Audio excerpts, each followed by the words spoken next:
یہ اخبار کی ہیڈ لائن تھی۔ اس کے ساتھ ہی جمشید کی تصویر بھی تھی، جسے دیکھ کر اس کے دل کی دھڑکن بے قابو ہوئی جا رہی تھی۔ اس نے کنکھیوں سے ادھر ادھر دیکھا۔ ریسٹورنٹ میں اس وقت کچھ اور لوگ بھی بیٹھے ہوئے تھے، لیکن کوئی بھی اس کی طرف متوجہ نہیں تھا۔ اس کی وجہ غالباً یہ تھی کہ جمشید اس وقت اپنی اصلی شکل میں نہیں تھا۔ رشید کی دکان سے نکلنے سے پہلے اس نے چہرے پر پلاسٹک میک اپ کر لیا تھا، جس کی وجہ سے اس کا چہرہ بالکل تبدیل ہو کر رہ گیا تھا۔ وہ دھڑکتے ہوئے دل سے خبر پڑھنے لگا۔ ایرانی نژاد خطرناک مجرم جمشید منصوری، جسے چند ہفتے قبل کوئٹہ سے 90 میل دور نوشکی سے گرفتار کیا گیا تھا، اور گرفتاری کے وقت جس کے قبضے سے نصف ٹن سونا اور کروڑوں روپے مالیت کے ہیرے جواہرات برآمد ہوئے تھے، جمعے کی صبح کو اپنے 2 ساتھیوں کی مدد سے نہایت ڈرامائی انداز میں مچھ جیل سے فرار ہو گیا۔ جمشید منصوری کے فرار کا یہ منصوبہ بڑی مہارت سے تیار کیا گیا تھا۔ تفصیلات کے مطابق جمعرات کی سپہر مچھ جیل کے سپرنٹینڈنٹ کو ارجنٹ میل کے ذریعے چیف سیکرٹری کی طرف سے ایک خط موصول ہوا تھا، جس میں بتایا گیا تھا کہ مرکزی حکومت ایک نہایت اہم کیس کے سلسلے میں جمشید منصوری سے کچھ معلومات حاصل کرنا چاہتی ہے۔ اس سلسلے میں مرکزی حکومت کے 2 نمائندے اس سے ملاقات کے لیے مچھ جیل آ رہے ہیں۔ چیف سیکرٹری کے خط میں جیل کے سپرنٹینڈنٹ کو ہدایت کی گئی تھی کہ مرکزی حکومت کے نمائندوں سے بھرپور تعاون کیا جائے، اور اگر وہ تحقیقات کے سلسلے میں جمشید منصوری کو جیل سے باہر بھی لے جانا چاہیں تو اسے ان کے ساتھ جانے کی اجازت دے دی جائے۔ جیل سپرنٹینڈنٹ کے بیان کے مطابق جمعرات ہی کی شام کو مرکزی حکومت کے وہ دونوں مبینہ نمائندے مچھ جیل پہنچ گئے۔ انہوں نے چیف سیکرٹری کا ایک دستی خط بھی اسے دیا۔ اس خط میں بھی ہدایت کی گئی تھی کہ ان کے ساتھ ہر طرح کا تعاون کیا جائے۔ مرکزی حکومت کے دونوں نمائندے آدھے گھنٹے تک جمشید منصوری سے تنہائی میں گفتگو کرتے رہے۔ پھر انہوں نے جیل سپرنٹینڈنٹ کو ہدایت کی کہ جمشید منصوری کو کل صبح کوئٹہ بھیج دیا جائے، تاکہ وہاں اطمینان سے اس سے ایک اہم سرکاری معاملے میں تفتیش کی جا سکے۔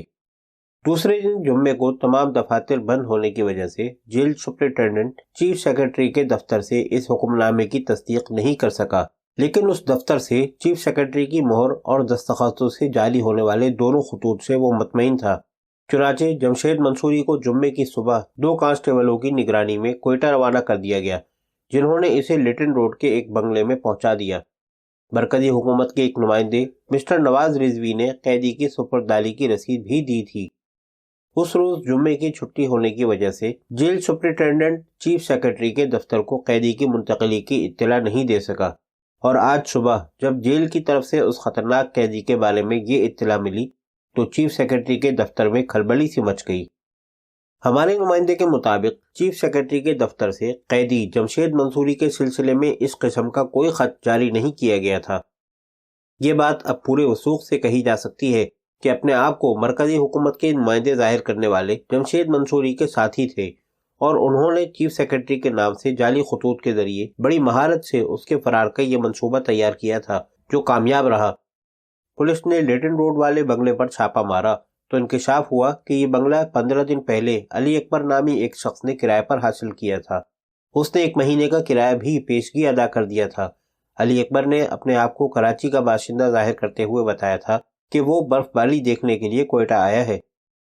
مچھ جیل کے سپرنٹینڈنٹ مسٹر الطاف نیازی اور جمشید منصوری کو جیل سے لے جانے والے دونوں کانسٹیبلوں کو معطل کر کے حراست میں لے لیا گیا ہے، اور پولیس بڑی سرگرمی سے جمشید منصوری اور اس کے ساتھیوں کو تلاش کر رہی ہے۔ کوئٹہ میں رہنے والے جمشید منصوری کے بعض رشتہ داروں کو بھی حراست میں لے لیا گیا ہے، لیکن ابھی تک اس کا کوئی سراغ نہیں مل سکا۔ پولیس نے کوئٹہ سے باہر جانے والے تمام راستوں کی ناکہ بندی کر دی ہے۔ پولیس کا خیال ہے کہ جمشید منصوری ابھی تک کوئٹہ ہی میں روپوش ہے، اور اسے بہت جلد گرفت میں لے لیا جائے گا۔ اس سلسلے میں مزید انکشافات کی توقع ہے۔ یہ خبر پڑھ کر جمشید منصوری سناٹے میں آ گیا۔ اس کے فرار کا انکشاف آج ہوا تھا، اور وہ آج صبح ہی سے رشید کی دکان میں بند اس کے ساتھ کام میں مصروف رہا تھا۔ پورے دن میں اسے باہر کے حالات کی خبر تک نہیں رہی تھی، جبکہ پولیس پورے شہر میں اسے تلاش کرتی پھر رہی تھی۔ لیکن وہ سوچ رہا تھا کہ حامد علی اور نواز رضوی کون تھے؟ انہوں نے اپنے آپ کو خطرے میں ڈال کر اس ڈرامائی انداز میں اسے جیل سے کیوں نکلوایا تھا؟ مطلب تو صاف ظاہر تھا کہ وہ لوگ تہران میں پوشیدہ معزول شاہ کا خزانہ حاصل کرنا چاہتے تھے، جس کی مالیت یقیناً اربوں ڈالر تھی۔ لیکن سوال یہ پیدا ہوتا ہے کہ اپنے آپ کو حکومت پاکستان کے نمائندے ظاہر کر کے اسے جیل سے فرار کرانے والے یہ دونوں کون تھے؟ یہ تو ثابت ہو گیا تھا کہ ان دونوں کا حکومت پاکستان سے کوئی تعلق نہیں تھا، اور انہوں نے محض اس کو جیل سے نکلوانے کے لیے اتنا بڑا خطرہ مول لیا تھا۔ اگر ان کا راز فاش ہو جاتا تو اس وقت وہ دونوں بھی جیل کی کسی تنگ سی کوٹری میں بند ہوتے، لیکن انہوں نے بڑی مہارت سے منصوبہ تیار کیا تھا۔ چیف سیکرٹری کے نام سے خط ارجنٹ میل سے جمعرات کو اس وقت مچ جیل کے سپرنٹینڈنٹ کو پہنچایا گیا جب سرکاری دفاتر بند ہو چکے تھے، اور سپرنٹینڈنٹ ٹیلی فون یا کسی اور ذریعے سے چیف سیکرٹری کے دفتر سے اس خط کے بارے میں تصدیق نہیں کر سکتا تھا۔ پھر جمعرات کی شام کو وہ دونوں چیف سیکرٹری کا ایک اور خط لے کر خود مچ جیل پہنچ گئے تھے۔ انہوں نے چیف سیکرٹری کے نام سے دونوں جعلی خطوط اس مہارت سے تیار کیے تھے کہ جیل کا سپرنٹینڈنٹ بھی دھوکہ کھا گیا تھا، اور پھر ان دونوں کی شخصیت بھی اس قدر بھاری بھرکم تھی کہ جیل کا سپرنٹینڈنٹ بھی متاثر ہوئے بغیر نہیں رہ سکا تھا۔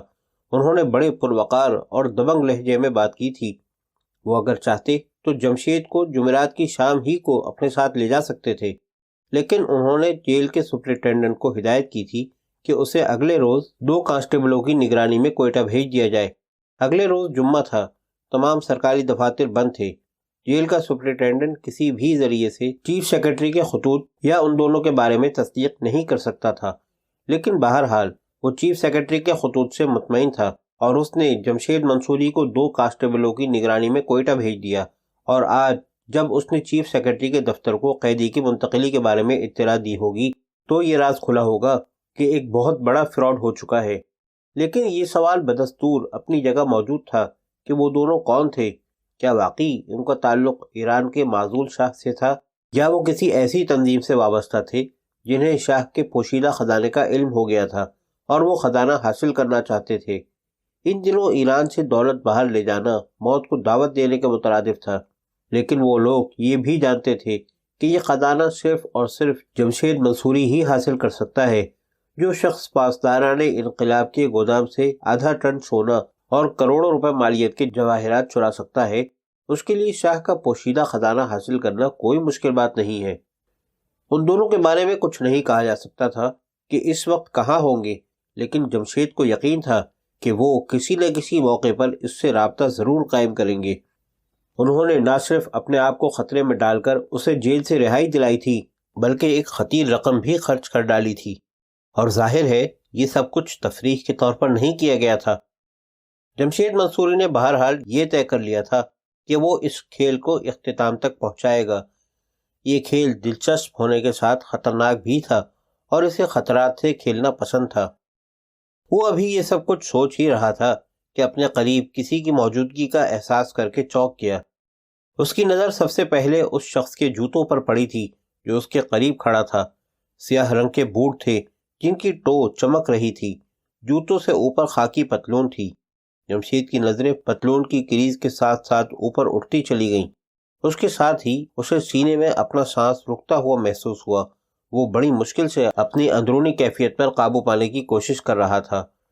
وہ پولیس کا سب انسپکٹر تھا جو اس کی میز کے قریب کھڑا گہری نظروں سے اس کی طرف دیکھ رہا تھا۔ اس کے پیچھے 2 کانسٹیبل بھی تھے جنہوں نے رائفلیں سنبھال رکھی تھیں۔ یس آفیسر، جمشید نے اپنے لہجے پر کنٹرول کرتے ہوئے کہا۔ زحمت کے لیے معذرت چاہتا ہوں، سب انسپکٹر بولا۔ کیا آپ اپنا شناختی کارڈ دکھائیں گے؟ اوہ کیوں نہیں، اس نے یہ کہتے ہوئے کوٹ کی اندرونی جیب سے شناختی کارڈ نکال کر اس کی طرف بڑھا دیا۔ یہ شناختی کارڈ جمشید نے رشید سے لیا تھا اور اس پر لگی ہوئی تصویر کے مطابق اپنے چہرے پر پلاسٹک میک اپ کر لیا تھا۔ شناختی کارڈ اصلی اور حکومت پاکستان کا جاری کردہ تھا۔ رشید کے پاس ایسے بہت سے کارڈ تھے۔ یہ کارڈ یا تو گمشدہ تھے یا ان کے مالکان کا انتقال ہو چکا تھا۔ اس کارڈ پر زاہد حسین کا نام لکھا ہوا تھا اور پتہ شارک شاہ روڈ کے ایک مکان کا تھا۔ سب انسپکٹر نے پہلے کارڈ پر لگی ہوئی تصویر کو دیکھا، پھر جمشید منصوری کے چہرے کو دیکھتے ہوئے کارڈ واپس کر دیا۔ آپ کو شاید اس شخص کی تلاش ہے آفیسر، جمشید نے اپنے سامنے میز پر رکھے ہوئے اخبار کی طرف اشارہ کیا۔ آپ کا خیال درست ہے، سب انسپکٹر نے اسبات میں سر ہلا دیا۔ اخبار کی اطلاع کے مطابق یہ شخص گزشتہ روز جیل سے فرار ہوا تھا۔ کیا آپ کے خیال میں وہ ابھی تک شہر میں آزادانہ طور پر گھوم رہا ہوگا؟ جمشید منصوری نے کہا۔ ہم کم از کم اسے تلاش کرنے کی کوشش تو کر سکتے ہیں، سب انسپکٹر یہ کہتے ہوئے دوسری میز کی طرف بڑھ گیا۔ اس کے انداز اور لہجے سے صاف ظاہر ہو رہا تھا کہ یہ کارروائی محض خانہ پوری کے لیے کی جا رہی ہے۔ چند منٹ بعد پولیس والے چلے گئے۔ کیفے میں بیٹھے ہوئے لوگ اب اس موضوع پر باتیں کرنے لگے تھے۔ جمشید منصوری اپنی سیٹ پر بیٹھا لوگوں کی باتیں سنتا رہا، پھر اس نے ویٹر کو بلا کر بل ادا کیا اور اٹھ کر باہر نکل گیا۔ ٹھنڈی ہوا کے ایک تیز جھونکے نے اس کا استقبال کیا۔ اس نے کوٹ کا کالر گردن تک اٹھایا، دونوں ہاتھ جیبوں میں ٹھوسے اور نپے تلے قدم اٹھاتا ہوا ایک طرف چلنے لگا۔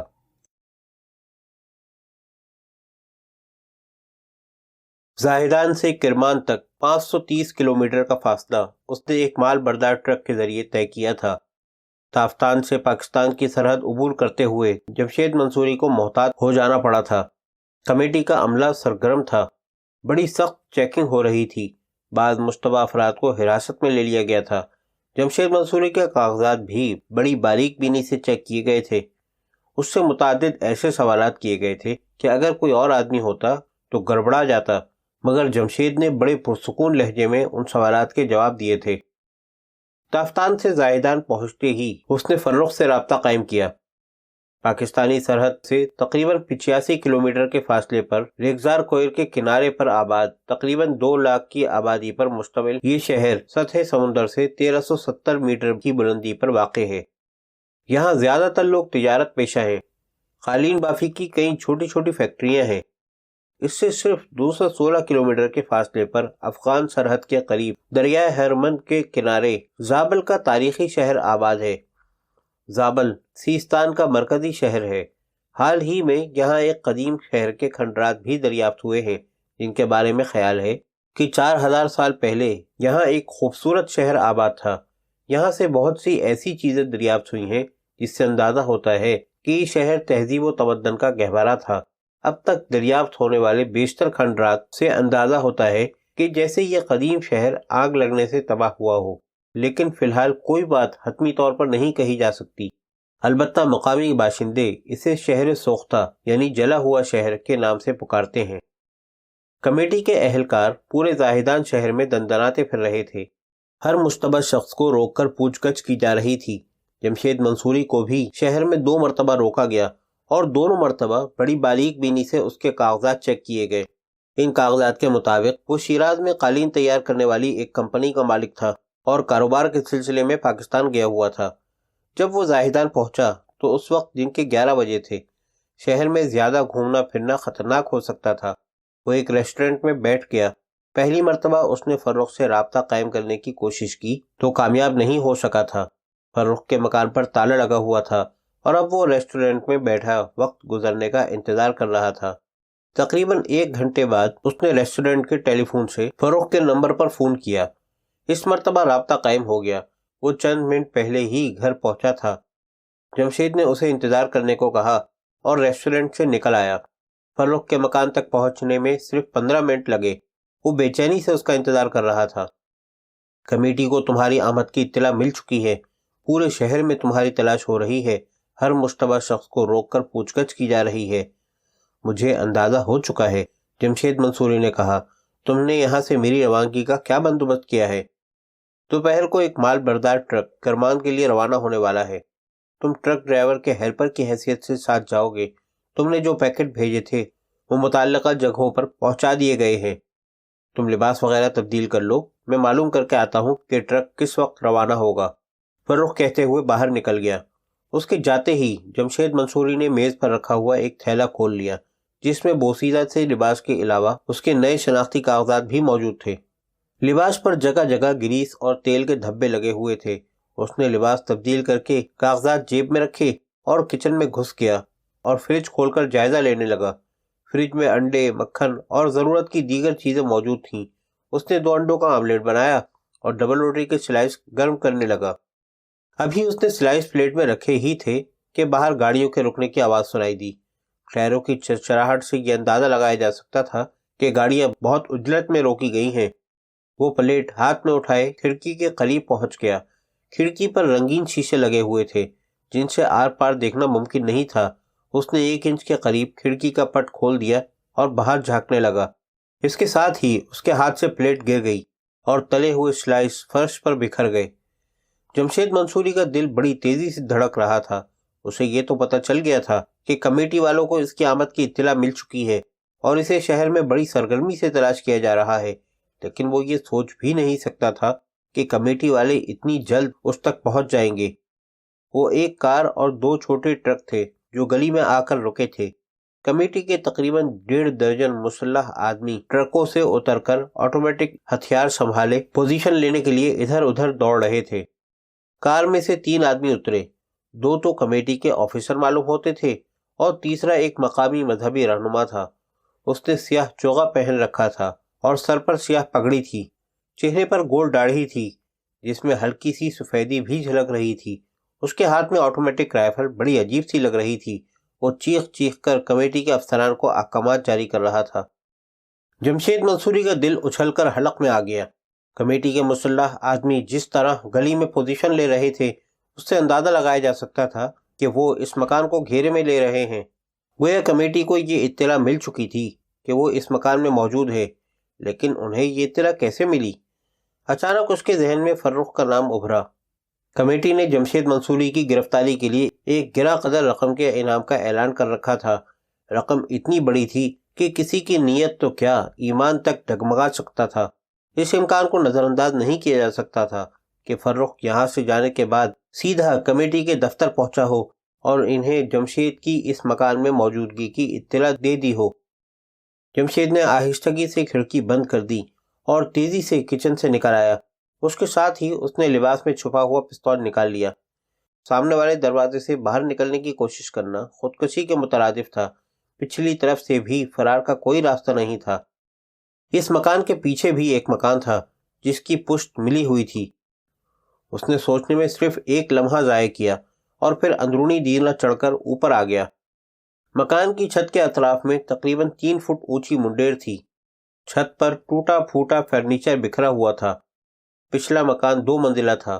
اس مکان کی چھت پر پہنچنا ممکن نہیں تھا۔ اس کی نظریں اپنے مکان کی چھت کے آخری کونے میں پانی کی ٹنکی پر جم گئیں۔ یہی ایک ایسی جگہ تھی جہاں پناہ لی جا سکتی تھی۔ گلی میں بھاگ دوڑ کی آوازوں میں اضافہ ہو گیا تھا۔ جمشید تیز تیز قدم اٹھاتا ہوا ٹنکی کے قریب پہنچ گیا۔ آہستگی سے ڈھکنا اٹھا کر اندر جھانکا۔ تہہ میں تقریباً 1.5 فٹ پانی تھا، باقی ٹنکی خالی تھی۔ وہ بڑی آہستگی سے ٹنکی میں اتر گیا اور آہنی ڈھکنا اس طرح رکھ دیا کہ ہوا کی آمد و رفت کے لیے تھوڑی سی جھلی باقی رہے۔ اسے پانی کی ٹنکی میں پناہ لیے ہوئے ابھی 1 منٹ بھی نہیں گزرا تھا کہ چھت پر شور کی آوازیں سنائی دینے لگیں، جیسے ساتھ والے مکان کی چھت سے کوئی اس چھت پر کودا ہو۔ جمشید ٹنکی کی پچھلی دیوار سے چپک کر کھڑا ہو گیا۔ اس نے اپنا سانس تک روک رکھا تھا۔ پستول اس کے ہاتھ میں تھا۔ اسے یقین تھا کہ اگر اس کا پتہ چلا بھی لیا گیا تو ہاتھ آنے سے پہلے وہ 2-4 آدمیوں کو تو موت کی نیند سلا ہی دے گا۔ اچانک فائر کی آواز گونجی۔ اس کے ساتھ ہی ایک خوفناک نسوانی چیخ سنائی دی۔ جمشید چونک گیا۔ جب وہ اس مکان میں آیا تھا تو یہاں کوئی عورت نہیں تھی۔ فرخ اکیلا ہی رہتا تھا، لیکن چھت پر نسوانی چیخ نے اسے الجھن میں مبتلا کر دیا تھا۔ کچھ دیر تک چھت پر دوڑتے ہوئے قدموں کی آواز سنائی دیتی رہی، پھر خاموشی چھا گئی۔ پانی کی ٹنکی میں جمشید کا سانس گھٹ رہا تھا، لیکن وہ باہر نکلنے کا خطرہ مول نہیں لے سکتا تھا۔ تقریباً آدھا گھنٹہ گزر گیا، پھر گاڑیوں کے روانہ ہونے کی آواز سنائی دی۔ کمیٹی والے واپس جا رہے تھے، لیکن جمشید نے پانی کی ٹنکی سے باہر آنے کی کوشش نہیں کی، کیونکہ اندیشہ تھا کہ کمیٹی کا کوئی نہ کوئی آدمی مکان میں موجود ہوگا۔ 10 منٹ اور گزر گئے۔ چھت پر قدموں کی آواز سن کر وہ ایک بار پھر چونک گیا۔ پستول پر اس کے ہاتھ کی گرفت مضبوط ہو گئی۔ اسی لمحے اسے احساس ہوا کہ چھت پر چلنے والے قدموں کی آواز بھاری نہیں تھی، کوئی بہت ہلکے قدموں سے چل رہا تھا۔ جمشید نے ٹنکی کے ڈھکنے کی جھلی سے جھانک کر دیکھا۔ اس کے ساتھ ہی اس کے چہرے پر طمانینت سی آ گئی۔ وہ فرخ تھا جو چھت پر ایک جگہ کھڑا پریشان نگاہوں سے ادھر ادھر دیکھ رہا تھا۔ جمشید نے 1 منٹ انتظار کیا اور پھر آہنی ڈھکنا آہستگی سے ایک طرف ہٹا دیا۔ آواز سن کر فرخ تیزی سے اس طرف گھوم گیا اور پھر جمشید کو ٹنکی میں سے سر ابھارتے دیکھ کر اس کے منہ سے بے اختیار گہرا سانس نکل گیا۔ خدا کا شکر ہے تم محفوظ ہو۔ میں تو سمجھا تھا کہ لیکن انہیں یہاں میری موجودگی کی اطلاع کیسے ملی؟ جمشید نے اس کی بات کاٹتے ہوئے سرد لہجے میں کہا۔ انہوں نے تمہاری تلاش میں یہاں چھاپا نہیں مارا تھا، فرخ نے کہا۔ تو پھر انہیں کس کی تلاش تھی؟ جمشید نے اسے گھورا۔ وہ فرخ کو اب بھی شک کی نگاہ سے دیکھ رہا تھا۔ انہیں اطلاع ملی تھی کہ تہران کی ایک دولت مند عورت 7 والے مکان میں چھپی ہوئی ہے، جو اپنی دولت سمیت پاکستان کی طرف فرار ہونے کی کوشش کر رہی ہے۔ یہ چھاپا اسی عورت کو پکڑنے کے لیے مارا گیا تھا۔ اس نے ہمارے مکان کی چھت کے راستے فرار ہونے کی کوشش کی تھی، لیکن اسے گولی مار کر زخمی کر دیا گیا۔ بہرحال اب وہ لوگ جا چکے ہیں، اور مقام شکر ہے کہ تم ان کی نظروں میں نہیں آئے۔ جب ان کی گاڑیاں گلی میں آ کر رکیں تو میں ڈر گیا تھا کہ شاید وہ مجھے گرفتار کرنا چاہتے ہیں۔ یہ تو اچھا ہوا کہ میں پانی کے ٹینک میں چھپ گیا تھا، جمشید منصوری نے کہا۔ وہ لوگ جا چکے ہیں، اب کوئی خطرہ نہیں، نیچے آ جاؤ، فرخ نے زینے کی طرف بڑھتے ہوئے کہا۔ جمشید منصوری کے جوتے بھیگ چکے تھے۔ نیچے آ کر اس نے جوتے اتار کر آتش دان کے سامنے رکھ دیے۔ اس کا خیال تھا کہ جوتے اور بھیگے ہوئے کپڑے چند منٹ میں سوکھ جائیں گے۔ فرخ نے لکڑی کے چند اور ٹکڑے آتش دان میں ڈال دیے تھے۔ کمیٹی والے اب تک 3 آدمیوں کو تمہارے شبہ میں گرفتار کر چکے ہیں۔ انہیں تشدد کا نشانہ بنایا جا رہا ہے۔ تم شہر کے شمالی اڈے پر چلے جاؤ، ٹرک ٹھیک 2 بجے روانہ ہوگا۔ فرخ نے اسے ٹرک کا نمبر اور ڈرائیور کا نام وغیرہ بتا دیا۔ جمشید منصوری آدھے گھنٹے بعد فرخ کے مکان سے نکل گیا۔ جب وہ ٹرکوں کے اڈے پر پہنچا تو مذکورہ ٹرک پر کرمان جانے والا سامان لوڈ کیا جا چکا تھا۔ ڈرائیور کو پہچاننے میں جمشید منصوری کو زیادہ دشواری پیش نہیں آئی۔ ٹھیک 2 بجے ٹرک اڈے سے نکل کر کرمان کی طرف روانہ ہو گیا۔